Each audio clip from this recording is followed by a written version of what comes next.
বন্ধুরা সুন্দর একটা জিনিস অর্ডার করেছিলাম, বাট এটা মাত্র হাতে পেলাম। এটা কি অর্ডার দিয়েছিলাম অবশ্যই আপনাদের দেখাবো। যাই হোক বন্ধুরা, একটু আপনারা দেখবেন, আসলে প্যাকেটটা দেখলেই বুঝতে পারবেন। হয়তো বা মনে করছেন অন্য কিছু, বাট এটা হলো একটা বেল্ট।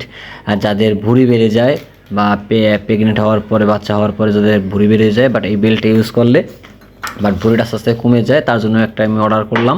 বাট আমার জন্য না, বাট আমার ওয়াইফের জন্য। যাই হোক, এটা খুবই সুন্দর এবং ভালো, মেড ইন চায়না। এটা দেখে খুবই ভালো লাগছে, বা আমি নিজে ট্রাই করে দেখলাম। আসলে আমার তো ভুঁড়ি নাই, তারপরে ট্রাই করে দেখলাম আসলে কেমন হয়। যাই হোক, আমি এটা পরার চেষ্টা করলাম, বাট আমি জীবনে পরি নাই, তারপর একটু চেষ্টা করতেছি দেখে কেমন লাগে। যাই হোক বন্ধুরা, দেখতে থাকুন। আপনারা এরকম যাদের এরকম বাসাতে আপনাদের ওয়াইফের এরকম সমস্যা হয়ে থাকলে অবশ্যই আপনারা এই বেলটা অর্ডার দেবেন। অর্ডার দিলে অবশ্যই দেখবেন 1 মাসের মধ্যে এটা সমাধান পাবেন একটা, ইনশাল্লাহ। যাই আমি অলমোস্ট পরে ফেললাম, বাট খুবই সুন্দর লাগছে এবং খুবই ভালো জিনিস। আপনারাও চাইলে অর্ডার দিতে পারবেন। ধন্যবাদ সবাইকে।